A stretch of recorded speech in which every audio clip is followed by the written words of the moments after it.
بسم الله الرحمن الرحيم. اللهم صل على محمد وآل محمد. السلام علیکم ورحمۃ اللہ وبرکاتہ۔ اعوذ باللہ من الشیطان اللعین الرجیم، بسم اللہ الرحمن الرحیم۔ آج کا ہمارا موضوع سخن فلسطین کا مسئلہ ہے کہ فلسطین میں آج جو کچھ ہو رہا ہے اس کے پس پردہ پس منظر کیا باتیں تھیں کہ آج مسلمانوں کو انہی کی زمین سے نکالا جا رہا ہے اور وہاں پر اغیار کو لا کر بسایا جا رہا ہے، اور کس طریقے سے اس فلسطین کے اوپر یہودیت نے قبضہ کر لیا ہے اور دنیا بھر کے یہودی وہاں پر اکٹھا ہو رہے ہیں اور فی الوقت ایک سپر پاور کی شکل میں ہمارے سامنے نظر آ رہے ہیں۔ اگر تاریخ یہودیت کو دیکھنا ہے تو ہمیں تاریخ قرآن اور تاریخ اسلام کے اوپر بھی نظر ڈالنا پڑے گی کہ یہی یہودی تھے کہ جو جناب موسیٰ علیہ السلام کو اپنا پیغمبر مانتے تھے، اور انہی انبیاء میں جناب سلیمان اور جناب سلیمان کے علاوہ جناب داؤد کو بھی اپنا پیغمبر، اور یہ دعویٰ کرتے تھے کہ ان دونوں حضرات نے ہمارے اوپر حکومت کی اور ہم ان کے امتی ہیں، ان کے رعایا ہیں، اور تقریباً 3000 سال کا یہ زمانہ بتاتے ہیں کہ ہم اس زمانے کے اعتبار سے سب سے پہلے امتی ہیں، اور ہماری حکومت کا سلسلہ تقریباً اتنے ہزار سال پر مشتمل ہے۔ تو فلسطین کے بارے میں گفتگو کرنے سے پہلے ہمارے لیے ضروری یہ ہے کہ یہودیت کو ہم پہچانیں کہ یہودیت کیا ہے اور کہاں سے یہ پیدا ہوئی۔ تو ظاہر سی بات ہے کہ ہم صرف اتنا ہی کہتے ہیں کہ جناب موسیٰ کے ماننے والے یہودی ہوتے ہیں، لیکن اس کے آگے کی اگر ہم تاریخ دیکھیں گے کہ یہودیت کے بعد عیسائیت آئی، اور عیسائیت نے جناب عیسیٰ کو اپنا رہبر اور پیشوا تسلیم کیا، اور اس کے بعد جناب عیسیٰ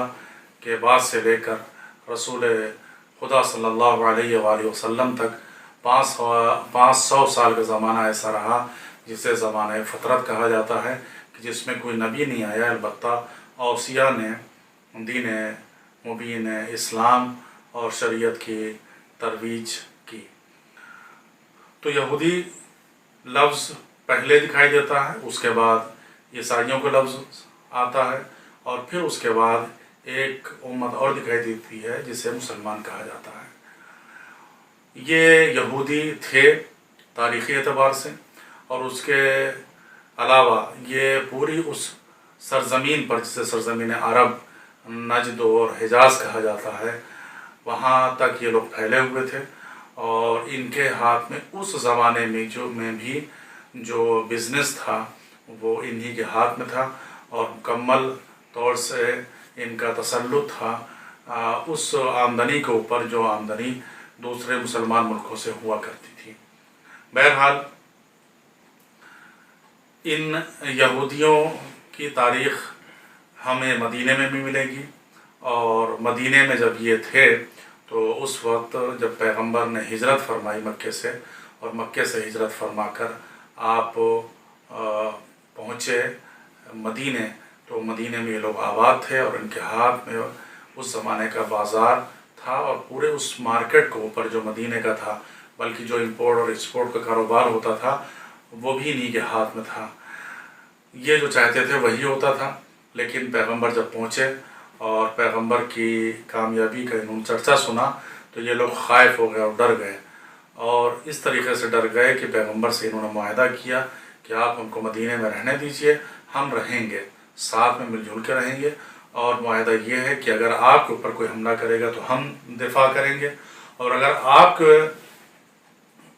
ہمارے اوپر کوئی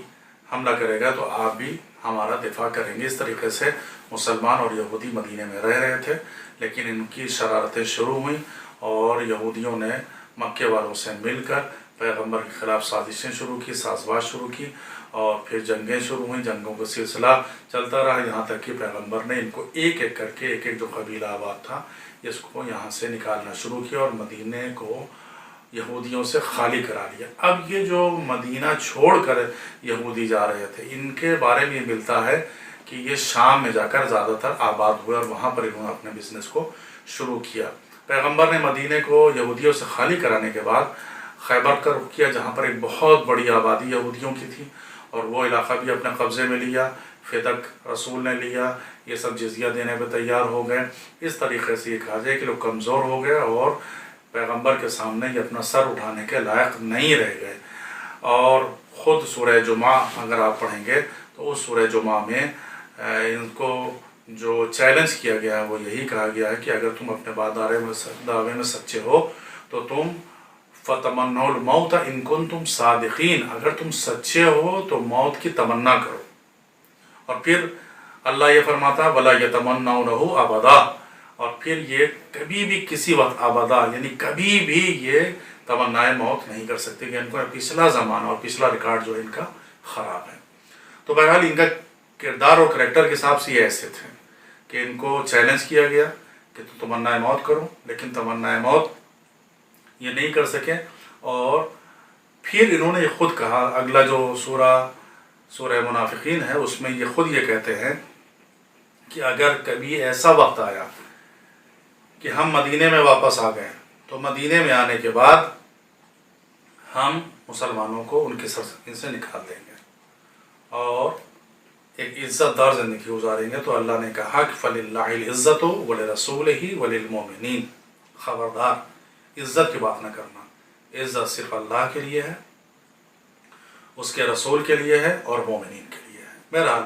تو یہ یہودیوں سے ہمیشہ مسلمانوں کا جھگڑا چلتا رہا، اختلافات رہا اور کمزور کر دیا مسلمانوں نے ان کو، یہ سب بھاگ گیا، فرار اختیار کر لی۔ ادھر ایک قوم اور جو تھی مسلمانوں کے سامنے آتی تھی جن کو عیسائی کہا جاتا ہے، اور وہ بھی شکست کھا چکے تھے میدان مباہلہ میں، لیکن ان کی بعض حکومتیں تھیں، موجود تھیں افریقہ تک، جس سے کہا جائے کہ وہاں پر بھی عیسائی پائے جاتے تھے۔ اور انہوں نے ایک سازش کی، اور سازش یہ تھی کہ جو علاقہ مسلمانوں کے زیر تسلط ہے، زیر اثر ہے، جیسے سلطنت عثمانیہ وغیرہ کہ جہاں اسپین اور اندلس وغیرہ ہے، وہاں پر کچھ ایسی پھوٹ ڈالی جائے کہ وہاں ان کے جو زور ہے وہ اور اثر جو ہے وہ ختم ہو جائے۔ تو سلطنت عثمانیہ کو ختم کرنے کے لیے انہوں نے کچھ عرب والوں کو ملایا اور ان کو آپس میں سلطنت عثمانیہ اور عرب والوں کو آپس میں لڑوا دیا۔